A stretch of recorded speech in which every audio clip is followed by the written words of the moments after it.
우리가 새벽마다 묵상했던 빌립보서 말씀을 통해서 하늘의 시민권자입니까? 라는 제목으로 함께 말씀을 나누고자 합니다. 우리가 사람을 만날 때에 이제 처음 만나는 사람이든지 또 뭐 이렇게 자주 만나는 사람이든지 만나면 이런 질문들을 우리가 먼저 합니다. 몇 살입니까? 당신은 몇 살입니까? 또 특별히 남자들은 이제 그 만남에서 서열을 정해야 되거든요. 그래서 나이가 많고 적음에 따라서 이제 뭐 형, 동생 이렇게 부르게 되죠. 또 고향이 어디입니까? 어디 출신입니까? 어느 학교를 졸업했습니까? 당신의 부모님은 어떤 분이십니까? 뭐 이런 질문들을 합니다. 여러 가지 이유가 있겠지만 특별히 이제 그 중에 한 가지는 그 사람의 됨됨이를 칭찬하거나 꾸짖는데 이제 이런 질문들이 사용되죠. 나이도 어린데 참 대단하다. 그 대단하다는 의미는 이제 이중적인 의미죠. 정말 나이도 어린데 정말 성숙한 모습으로 이제 어떤 삶의 모습들을 나타내는 것을 칭찬하기도 하지만 어린 게 참 대단하다. 이건 또 이제 나쁜 의미로도 꾸짖는 의미로도 사용되죠. 그곳은 양반들이 사는 양반들의 지역인데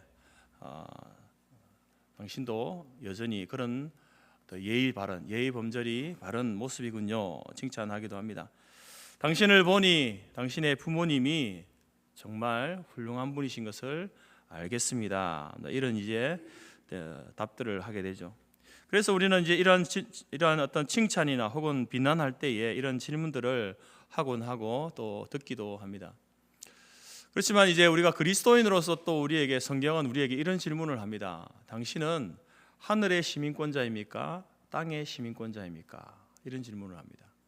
우리의 소속을 묻는 질문 아니겠습니까? 우리의 어떤 정체성을 질문하고 있습니다. 정말 어디에 소속되어서 살고 있는지를 묻고 있죠. 더 정확하게 말하면 당신은 하늘의 시민권자인데 왜 하늘의 시민권자답게 살지 않습니까? 이렇게 책망하거나 또 더욱 하늘 시민권자답게 살기를 권면하기 위해서 당신은 하늘의 시민권자입니까? 이런 질문을 우리가 하고 받기도 합니다.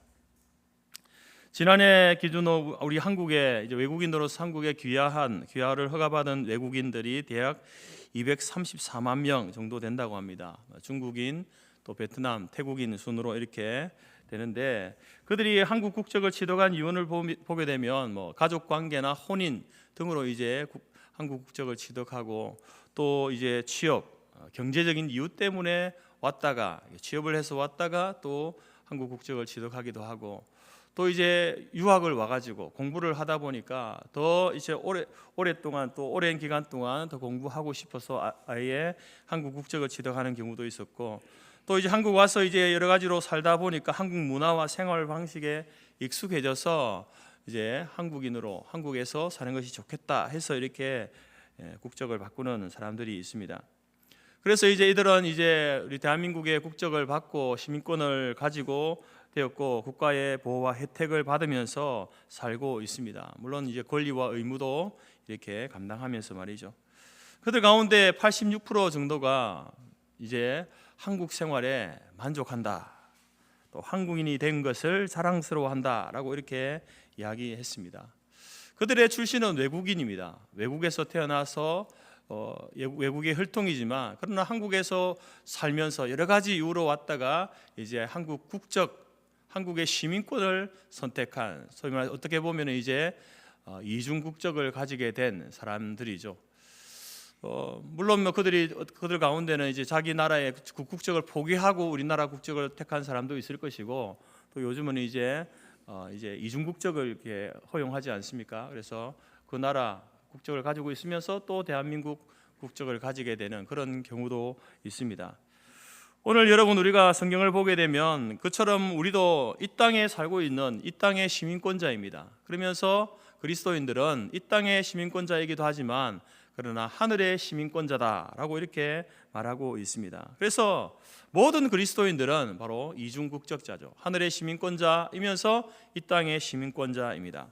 그래서 우리는 이 땅에 살아가면서 이제 우리는 대한민국 국민으로서의 의무와 권리를 감당하며 살고 있습니다. 그리고 또 우리는 천국 백성으로서 하늘 시민권자로서 그 권리와 의무를 마땅히 감당하면서 살아가야 할 자들이죠. 여러분들은 바로 그 하늘 시민권자, 여러분이 하늘 시민권자 된 것, 천국 백성 된 것, 하늘나라 백성이 된 것을 자랑스럽게 여기고 있습니까? 하나님 백성답게, 하늘 백성답게 살고 있습니까? 오늘 바울은 빌립보 교회와 성도를 향해서 이렇게 말합니다. 우리의 시민권은 하늘에 있습니다. 우리의 시민권은 하늘에 있습니다. 빌립보 지역에 살면서, 그 빌립보 시에 살면서 이제 로마의 그 식민지 아래에 있는 로마 시민으로 살고 있는 그들을 향해서 우리는 로마의 시민이기도 하지만 하늘의 시민권자입니다 라고 이렇게 말하고 있습니다. 왜 바울은 이 사실을 이렇게 강조해서 이야기할까요? 그 당시 로마의 시민이 된다는 것은 엄청난 특권, 혜택을 누릴 수 있는, 다른 나라의 어떤 그 시민권자로 살아가는 것도 좋지만, 그러나 모든 사람들이 로마의 시민권을 가지고 살기를 원했던 시대. 그래서 그 로마 시민권을 가지고 있는 사람들에게 왜 바울은 당신은 그리스도인으로서 하늘 시민권자입니다, 우리의 시민권은 하늘에 있습니다 라고 이렇게 말하고 있을까요?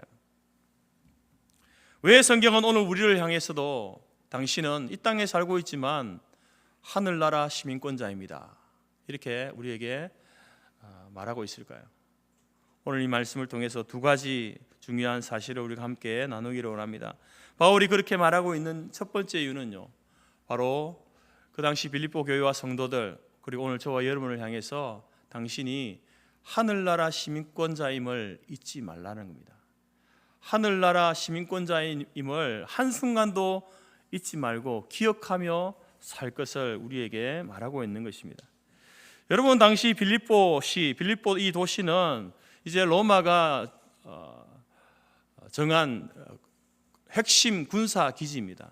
그래서 많은 군인들이 주둔해 있었고, 또 제대한 로마 군인으로서 제대한 사람들도 그곳에서 많이 살았습니다. 그래서 로마 황제는 이 빌립보시를 로마의 특별 식민지로 만들었습니다. 그리고 빌립보 이 사람들을 뭐라고 불렸냐면 로마의 친구다, 이탈리아의 친구다, 이렇게 부를 정도로 아주 가깝게 여겼던 곳입니다. 그러면서 이제 그들에게 로마인들과 동등한 특권을 주었습니다. 황제의 특별 대우를 받았고 식민지로 있었지만, 그러나 그들은 개인의 소유가 허락되어진 곳이었고, 또 로마 시민으로서 세금도 다른 식민지의 사람들보다 이제 로마 시민으로서의 세금을 감면받을 수 있었던 곳이 바로 빌립보였습니다. 그리고 그들은 이제 다른 나라의 법이 아니라 로마의 법으로만 자신들이 재판을 받고 또 처벌을 할 수 있는 그런 특권이 그들에게 있었습니다. 그래서 비록 로마 식민지 아래 살고 있었지만, 그러나 자신들이 로마 시민이 되었다라는 것에 대한 굉장한 긍지와 자부심을 갖고 살았던 사람들이 빌립보 시민들입니다. 바울은 이것을 근거로 해서 바로 우리 그리스도인들은, 바로 우리가 이곳에 빌립보에 살고 있어서 우리도 로마의 시민권을 가지고 있지만, 그러나 우리의 진정한 소속은 바로 이 땅에 있지 않다, 로마에 있지 않고 우리의 진정한 소속은 하늘에 있다라고 이렇게 말하고 있는 겁니다. 그러면서 그리스도인 여러분, 빌립보 교회 성도요, 여러분이 하늘 시민권자임을 잊지 마십시오. 로마의 시민권을 가지고 누리는 모든 혜택과 특권, 그것을 인하여서 만족하며 살지 말고 하늘의 시민권자임을 잊지 마시기 바랍니다 라고 이렇게 당부하고 있는 것입니다. 그래서 이제 목자가 양을 막대기와 지팡이로 보호하듯이 바로 이제 교회와 성도들을 하나님께서 바로 특별하게 보호하신다. 광야의 이스라엘 백성들이 불기둥으로 그들을 인도하셨던 것처럼 하나님은 하나님의 교회와 성도들을 특별하게 인도하신다. 그들을 만나와 메추라고 이루어 먹이신 것처럼 하나님의 백성들은 하늘 양식으로 먹이신다. 아버지가 아들에게 유산을 물려주듯이 바로 모든 교회와 성도들에게는 하나님의 나라, 천국이 우리에게 유업으로 주어질 것이다. 여러분, 이 모든 것들은 그리스도인들만이 누리는 특권이고 혜택입니다. 여러분, 왜 이 이야기를 하겠습니까? 이제 빌립보 교회 성도들도 로마 시민권자로 살고 있습니다. 그런데 여러분, 이 당시 어떤 일이 있었습니까? 로마 황제가 예수 그리스도를 믿는 것, 하나님을 믿는 것을 거부하고 황제를 섬겨라. 황제가 곧 하나님이다. 황제를 숭배해야지 다른 신을 섬겨서는 안 된다. 그러나 여러분, 그리스도인들은 어떻습니까? 물론 그 당시 로마 시민권자로서 그 로마의 법을 따르며 살았던 사람들이지만, 그러나 하나님을 섬기고 예수 그리스도가 우리의 구주 되심을 부정하는 그러한 법을 따를 수는 없는 것 아니겠습니까? 그래서 아니다, 황제도 인간이다, 우리는 오직 여호와 하나님, 우리의 구주 되신 예수 그리스도만을 섬긴다 라고 고백하고 해서 교회와 성도들이 수많은 핍박을 받고 어려운 가운데 놓였습니다. 그래서 그들은 이제 로마의 시민으로서의 모든 혜택이 다 끊어져 버리는 그러한 상황에 놓여져 있게 되면서 무엇을 선택할 것인가? 로마의 시민권을 선택할 것인가? 하늘나라 시민권을 선택할 것인가에 그 기로에 서 있는 거예요. 그래서 어떤 사람은 그리스도인으로서의 그 모든 시민권자로서의 것을 내려놓고 나는 이제 로마 시민으로만 살아가겠다, 이렇게 반역하고 배역한 믿음을 버린 자들도 있고, 또 그렇지 않고 하나님의 백성으로서 그리스도를 섬기는 자로 살겠다라고 결단해서 로마 시민으로서의 누리던 모든 혜택이 다 끊어져 버린 그런 사람들도 있는 거예요. 그런 상황 가운데서 바로 바울은 빌립보 교회와 성도들을 향하여서 이야기합니다. 여러분은 하늘나라 시민권자임을 잊지 마십시오. 하나님께서 여러분을 먹이시고 인도하시고 보호해 주신다는 사실, 하나님의 나라가 여러분에게 유업으로 주어졌다는 사실을 잊지 마시기 바랍니다. 여러분, 우리의 이 신분에 대한 분명한 인식, 우리가 어디 소속인가, 누구의 소속인가, 그 정체성에 대한 바른 인식이 그 사람을요 당당하게 만드는 겁니다. 여러분, 만약에 우리나라 대한민국이 로마 이 시대처럼 황제를 섬겨야 된다라고 할 때 교회와 그리스도인들도 동일하게 반응하지 않겠습니까? 그래서 우리가 이제 국가로부터 누리는 모든 혜택이 다 끊어져 버렸을 때에 여러분, 그런 어려움, 환난, 이제 어떤 경제적인, 정치적인, 또 혹은 이제 육체적인 그런 어려움이 우리에게 찾아올 때에 여러분, 그것을 선택한다는 것은 쉽지 않습니다. 그래서 여러분, 이제 교회를 버리고 믿음을 버리고 신앙을 버리고 하나님을 버리고 그렇게 믿음을 반역하는 구차하게 인생을 살아가는 사람들이 있지 않겠습니까? 하루하루 먹을 것을 위해서 하나님을 버리는 거죠. 자기의 목숨을 위해서 하나님을 버리는 겁니다. 여러분, 이 시대에 어떻게 로마가 지배하던 그 시대에 이 빌립보 교회와 그 외 지역에 많은 박해받던 그리스도인들이 당당하게 그들이 삶을 살아갈 수 있었습니까? 그것은 바로 자기가 우리는 하늘나라 시민권자다, 우리의 소속은 하늘나라에 있다, 이 사실을 여러분 한순간도 잊지 않았기 때문에 그 모든 것들이 다 끊어져도 여전히 그들은 당당하게 살아갈 수 있었던 것입니다. 로마 황제 네로가 기독교를 박해하고 있을 때에 콜로세움 그 경기장에 이제 굶주린 사자들을 풀어놓고 거기에다가 이제 그리스도인들을 놓아두어서 사자의 밥이 되게 하는 일들이 많았습니다. 그렇게 이제 로마 시민들에게 그 모습을 보여주는 것은 기독교로 개종하지 말라는 겁니다. 기독교를 믿지 말라는 거죠. 기독교를 믿으면 저렇게 된다라는 것을 보여주는 겁니다. 그때 당시 한 어머니와 어린 아들이 이제 많은 기독교들 틈 사이에서 이제 끌려 나왔습니다. 콜로세움의 그 중간에 세워지게 되고 이제 사자굴의 그 문이 열려지게 됩니다. 굶주린 사자들이 어르렁거리면서 달려옵니다. 그때 아이가 무서워 벌벌 떨면서 엄마 품으로 이렇게 안겨 들어올 때에 그 엄마가 아들을 꼭 안으면서 이렇게 이야기합니다. 얘야, 눈을 감고 조금만 참아라. 그러면 곧 눈앞이 환하게 밝아올 거야. 여러분 지금 몇 초 오면 자기가 사자의 그 날카로운 이빨에 물어 뜯겨지고 자기 아들이 사자의 밥이 될 그 상황 가운데서 얘야 눈을 감고 조금만 참아라. 그러면 눈앞이 환하게 밝아올 거야. 여러분 이 죽음 앞에서 어떻게 이런 말을 할 수 있습니까? 자기 혼자라면 그렇게 할 수 있는데 자기 아들이 자기와 같이 똑같은 비참한 죽음을 맞이하는 그 순간에 어떻게 이 말을 아들에게 할 수 있습니까? 이 죽음 앞에서, 그 두려운 죽음 앞에서 어떻게 이런 당당함이 나올 수 있습니까? 그것은 바로 자신과 자신의 아들이 예수 그리스도를 믿는 하늘나라 시민권자, 하나님의 백성, 하늘 백성임을 그 순간, 죽음의 순간에도 잊지 않고 있었기 때문에 하나님의 그 품이 마지막 순간, 그 죽음의 순간에 그들을 품어 안아줄 것임을 그는 믿고 있었기에 그 비참한 죽음 앞에서도 그 죽음을 당당하게 받아들이는 그러한 그리스도의 당당함을 보일 수 있었던 것입니다. 사랑하는 성도 여러분, 우리는 하늘 시민권자입니다. 우리는 천국 백성입니다. 여러분의 어떤 삶의 상황에서도 이것을 잊지 마시기 바랍니다. 여러분, 우리가 우리 자신의 신분을 아는 것이요, 우리의 신분을 아는 것, 내가 하늘 시민권자다, 나의 소속은 하늘이다, 이거 아는 것이요, 이 땅에 살아가는 우리를 구차하게 만들지 않습니다. 이거 모르면요 구차하게 살 수밖에 없는 거예요. 비록 우리가 평범한 삶을 살고 있다 하더라도 나는 천국 시민권자임을 잊지 않고 그 하늘나라 백성의 자부심과 긍지를 가지고 살아가는 저와 여러분이 될 수 있기를 간절히 바랍니다. 두 번째로 사도 바울이 왜 빌립보 교회와 성도를 향해서 우리의 시민권은 하늘에 있다 이런 말을 할까요?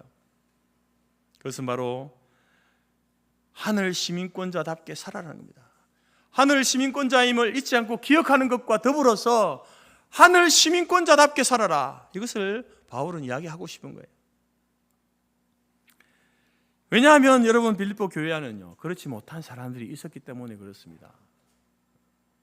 하늘 시민권자로 살지 못하는 사람들이 있었습니다. 특별히 빌립보 교회에는 두 종류의 문제가 있었는데, 하나는 율법주의자들 때문에 문제가 있었습니다.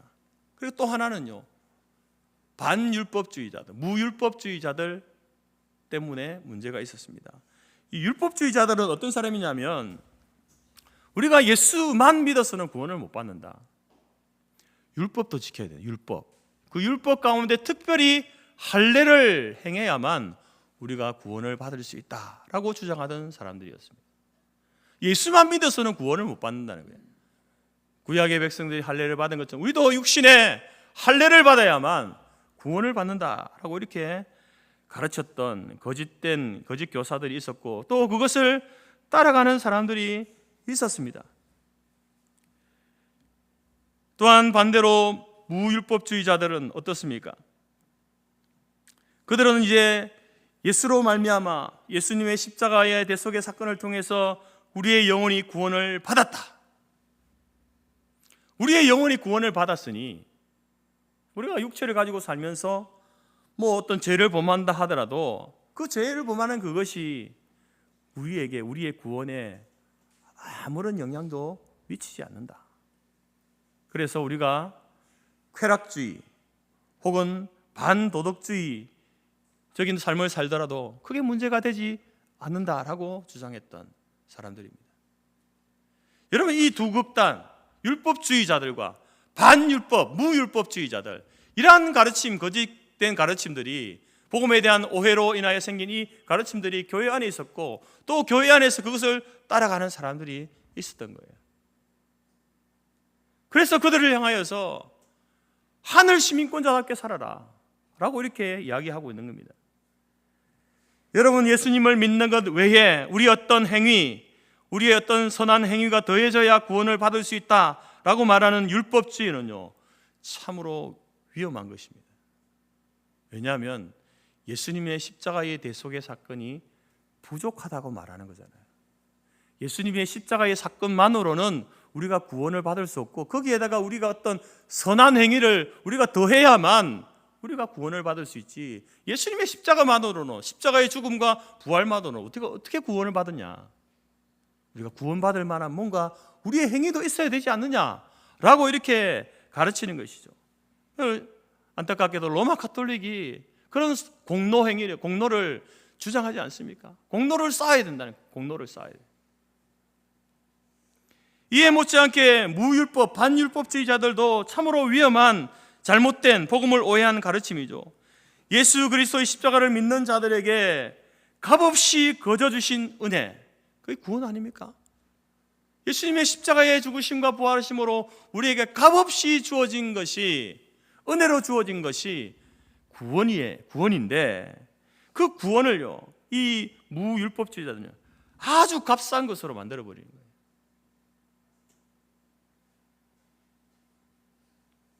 바로 십자가와 부활을 통해 주어진 자유함, 우리에게 자유함이 있지 않습니까? 그래서 여러분, 우리가 어떤 환경 속에서도 우리는 당당할 수 있는 거죠. 그 당당함을 여러분 천박한 방종으로 바꾸어 버리는 것이 반율법주의, 반도덕주의입니다.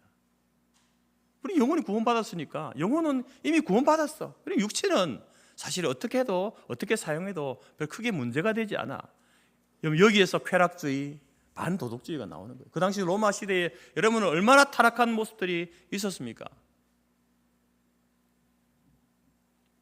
그래서 바울은 이 빌립보 교회와 성도들을 향해서 천국 백성답게 살 것을 강력하게 요청하고 있는 겁니다. 그러면서 바울이 하는 말이 뭡니까? 너희들은 나를 본받는 자가 되라, 이렇게 말합니다. 여러분, 바울이 자기 자신을 가르치면서 여러분은 나를 본받으십시오, 이렇게 말합니다. 그럼 도대체 무엇을 본받아라는 겁니까? 오늘 이 교회 안에 있었던 이 두 가지 잘못된, 거짓된 가르침, 여러분, 사도 바울도 예전에 어떤 사람이었습니까? 율법주의자였습니다. 근데 다메섹 도상에서 예수 그리스도를 만나고 그가 어떻게 돌았습니까? 율법주의자에서 복음주의자로 돌아서지 않았습니까? 오직 예수 그리스도를 믿음으로 말미암아 구원을 얻는구나. 율법주의자에서 자기가 돌아섰기 때문에, 나도 율법주의자였다, 나도 그렇게 알고 그렇게 살아왔는데 그게 아니었다, 내가 돌아선 것처럼 여러분들도 돌아서십시오, 그걸 본받으라는 거예요. 뿐만 아니라 또 반율법주의자들과 같이 상반된 삶을 살고 있는 자기 자신, 여러분, 바울은 그 당시에 그 천박한 방종으로 쾌락주의, 욕심을 따라서 살아가던 그 사람들과는 다른 삶을 살았습니다. 그런 삶을 살고 있는 자신, 절제와 겸손의 삶을 살고 있는 삶을 따를 것을 그렇게 말하고 있는 겁니다. 그러면서 또 바울은 이런 이야기합니다. 오늘 본문에도 그렇지만 우리를 본받는 것처럼, 사도 바울 자신을 본받으라 라고 하면서 또 우리를 본받은 것처럼, 그 우리는 누굽니까? 누구겠습니까? 바울만 그런 삶을, 변화되어진 삶을 사는 것이 아니라 디모데나 에바브로디도도, 우리도 이제 그런 어떤 잘못된 가르침에서 율법주의적이고 반율법주의적인, 반도덕주의적인 삶을 살던 그들이 이제 예수 그리스도의 복음으로 돌아서서 삶을 살고 있는 그들과 같은, 그래서 그들처럼 주를 본받는 삶을 살 것을 눈물로 당부하고 있는, 눈물로 제발 그 삶에서 돌아서서 바로 예수 그리스도를 따르는, 주를 따르는 삶을 살 것을 당부하고 있는 것입니다. 그러면서 여러분, 땅의 시민권자로 살고 있는 사람들, 율법주의자들, 반율법주의, 반도덕주의, 쾌락주의적인 삶을 살고 있는 그 땅의 시민권자로 사는 사람들을 뭐라고 부릅니까, 여러분? 그들은 그리스도의 십자가의 원수다. 여러분, 바울은요, 어떻게 보면 이렇게 과격한 말을 하는 거예요. 너희들은 십자가의 삶을 살지 않는, 그리스도를 따르지 않는, 하늘 시민권자로 살지 않는 땅의 시민권자로 살고 있는 사람들은, 너희들은 그리스도의 원수다, 십자가의 원수다. 여러분, 이렇게 말하고 있습니다. 그러면서 19절에서 그들의 그 삶의 특징을 이렇게 말합니다. 그들의 마침은 멸망이요, 그들의 신은 배요 그 영광은 그들의 부끄러움에 있고 땅의 일을 생각하는 자다. 여러분, 땅의 시민권자, 땅의 것만을 생각하며 사는 사람들, 십자가의 원수로 사는 사람들은요, 어떤 삶을 사는가? 자신의 이 배가 하나님이 되어 있는 거예요. 이 배는 인간의 어떤 욕망을 이야기합니다. 식욕, 정욕, 탐욕, 음욕, 물욕, 이런 모든 인간의 욕망, 자기의 욕망이 하나님이 되어 있는 사람, 그 사람은 십자가의 원수의 삶을 사는, 땅의 것을 바라보며 사는 사람들입니다. 그래서 그 욕망을 이루기 위해서 그 욕망을 따라서요, 거침없이 사는 거예요. 다른 사람의 눈 상관하지 않습니다. 욕망을 따라 거침없이 가는 거예요. 수단과 방법을 가리지 않습니다. 그 욕망을 채우기 위해서 그렇게 살아간다는 겁니다. 돈을 하나님보다 더 사랑하고 더 의지하기 때문에 이런 사람은요, 그 사람에게 1,000원을 갖다 주어도요, 그 사람은요 부족한 거예요.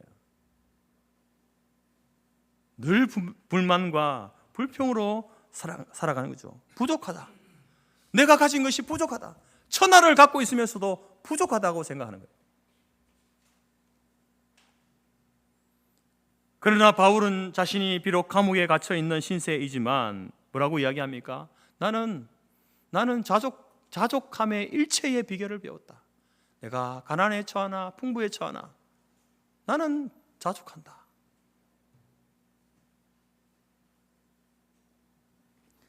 땅의 시민권자, 땅의 것만을 생각하며 사는 사람들은 부끄러운 것을 영광으로 생각하며 산답니다. 부끄러운 것을 부끄럽게 여기지 않는 거죠. 오히려 자랑하고 영광스럽게 생각하는, 비도덕적이고 반인륜적인 어떤 파렴치한 일을 행하고도 부끄러워하지 않는 거예요. 양심의 가책을 받지 않습니다. 오히려 자랑스럽게 생각하고 영광스럽게 생각하며 사는 사람들이다. 그게 여러분, 부끄러움을 영광으로 생각하는 사람들이에요. 여러분, 보통 일반적으로 우리 사람들은 양심을 가지고 있기, 하나님 양심을 주셨기 때문에 그 양심이 기능을 하게 되면요, 이 죄를 짓는 일을 하게 될 때에 우리 스스로 판단, 우리의 어떤 가치 기준, 도덕적 기준으로 이건 좀 죄스러운 일인데 라고 생각하는 일들을 하게 될 때에 양심을 가진 사람은요 괴로워합니다. 우리의 욕망은 그것을 하고 싶은데, 근데 우리의 이성은 이건 잘못된 거야 라고 이렇게 이야기할 때에 괴로워하고 갈등을 하잖아요. 물론 그래서 또 죄를 짓기도 하지만, 그러나 그냥 이렇게 바로 가지 않고 괴로움의 과정, 갈등의 과정을 거치는 게 일반적인 모습인데요, 바로 이 땅의 것을 추구하고 땅의 시민권자로 살아가는, 십자가의 원수로 살아가는 사람들은 어떻다는 겁니까? 그 부끄러운 것을 행하면서 영광으로 생각하는 거예요. 자랑스럽게 생각하는 거예요.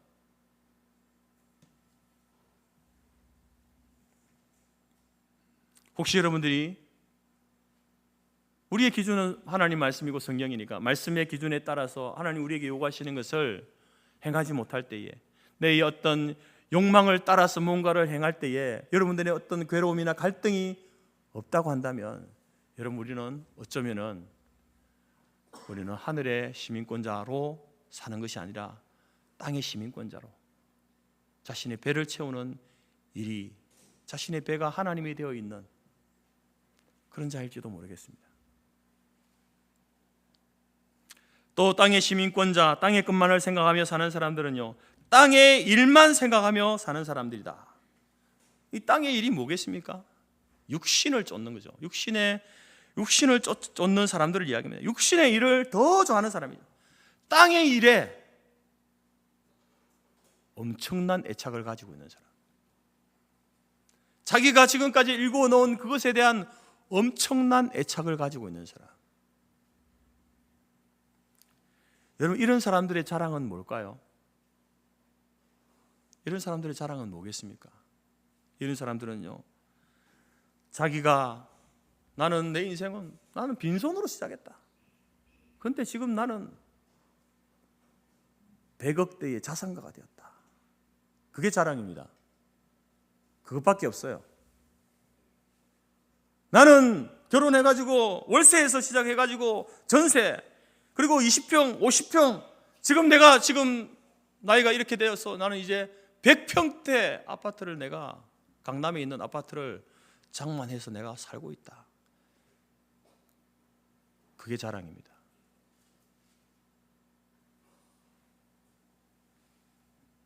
여러분, 그 사람이 교회를 다니고 뭐 했다 하더라도 그 사람에게는 십자가는 그냥 천국 가는 도구일 뿐입니다. 그 사람의 자랑은요, 자기가 일궈놓은 것밖에 없는 거예요. 100억대의 자산가가 되었고, 내가 이렇게 높은 자리에 올랐고, 내가 이렇게 100평대 아파트에 살고 있고, 이런 차를 몰고 있고. 근데 여러분, 성경은 뭐라고 합니까? 이런 사람들은 뭐라고 합니까? 그리스도 십자가의 원수다. 네가 그리스도의 십자가의 원수다. 이렇게 말하고 있다는 겁니다. 여러분, 바울을 보십시오. 바울은, 우리가 빌립보서를 봐도 그렇지만 바울은요, 육신적으로 볼 때에 저나 여러분이나 우리보다도 훨씬 더 많은 자랑거리를 가지고 있는 사람입니다. 그런데 그는 뭐라고 합니까? 자기가 이전에 자랑했던 모든 것들이 다 나에게 해로운 것이다. 나는 그것을 배설물로, 똥으로 여긴다. 똥으로. 바울의 자랑은요, 십자가밖에 없는 거예요. 복음밖에 없습니다. 복음만을 자랑하던, 십자가와 복음을 자랑하던 사람이 바울이었습니다. 하늘의 시민권자는 그렇게 살아가는 거예요. 그리고 그 십자가와 복음을 통해서 세웠던 교회들, 수많은 교회들, 함께 복음으로 고난을 받았던 믿음의 형제 자매들, 그들이 바울의 자랑이고 바울의 면류관인 거예요. 여러분의 자랑은 무엇입니까? 여러분이 그렇게 손으로 열심히 일궈 놓은 것을 가지고 도대체 여러분 하나님 앞에서 자랑할 만한 무엇을 하였습니까? 무엇을 하고 있습니까? 과연 그것이 하나님 앞에 우리가 섰을 때에 자랑이 될 수 있겠습니까?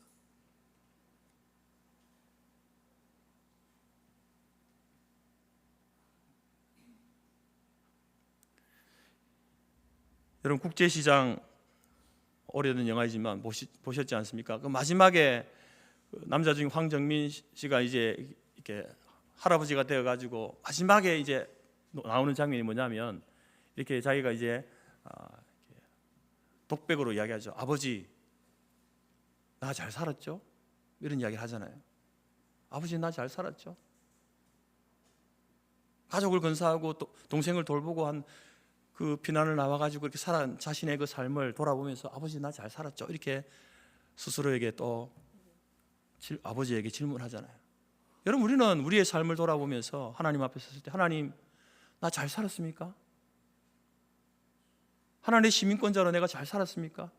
아니면 땅의 시민권자로만 세상의 것만 자랑하다가 왔습니까? 여러분, 우리가 그렇게 질문할 때에 하나님께서 그래, 너 잘 살았어 이렇게 말씀하실까요?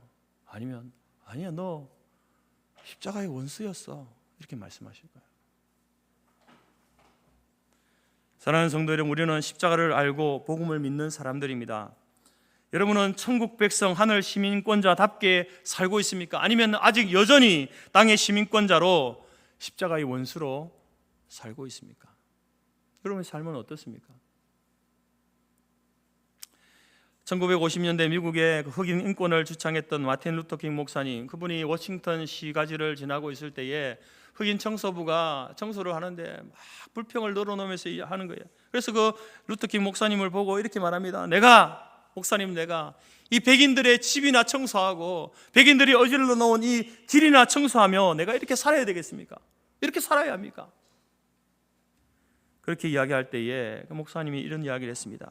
당신이 백인들의 길 한 모퉁이를 어질러 놓은 길 한 모퉁이를 청소하고 있다고 생각하지 말고 하나님이 창조하신 우주의 한 모퉁이를 쓸고 있다고 생각하십시오.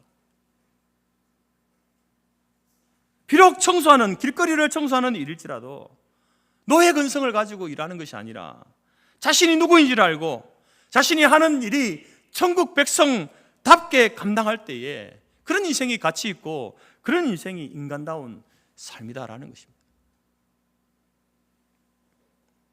여러분, 이 땅을 살고 있는 대부분의 사람들은요, 열등감이라는 것을 다 가지고 있습니다.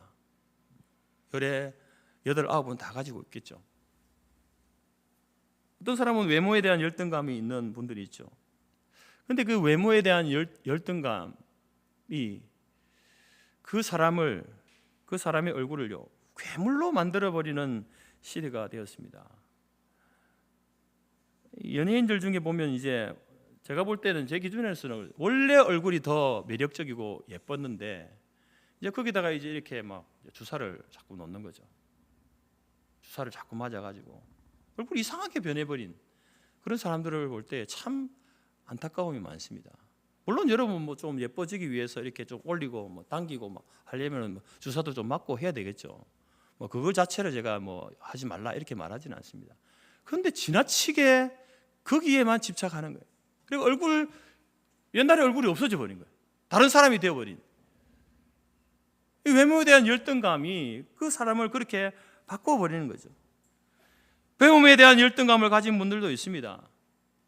배움이라는 것은 좋은 것 아니겠습니까? 더 많이 좋은 것을 많은 것을 배우고 싶고 알고 싶은 것이 뭐가 나쁩니까? 그래서 이 무언가를 배우는 그것으로 인해서 이제 자기 어떤 존재의 가치, 자존감을 높이는 것은 좋은 일입니다. 그런데 배우는 그것으로 그것이 자신의 존재의 이유가 되면요 안 되는 거예요. 배우는 그 자체가 존재의 이유가 되면 안 됩니다. 그러면 열등감을 극복할 수 없어요.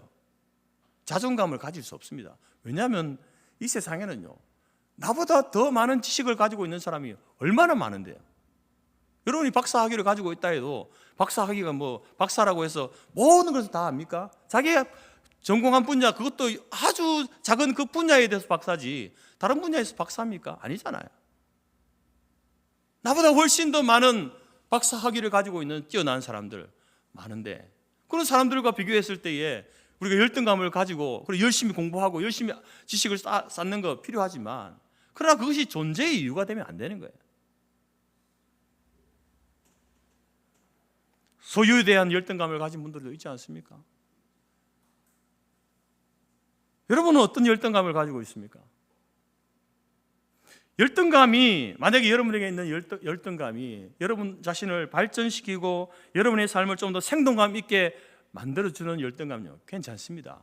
열등감 자체가 나쁜 게 아니죠. 그것을 극복하고 이겨내기 위해서 열심히 살아가는 게 뭐가 문제가 있습니까?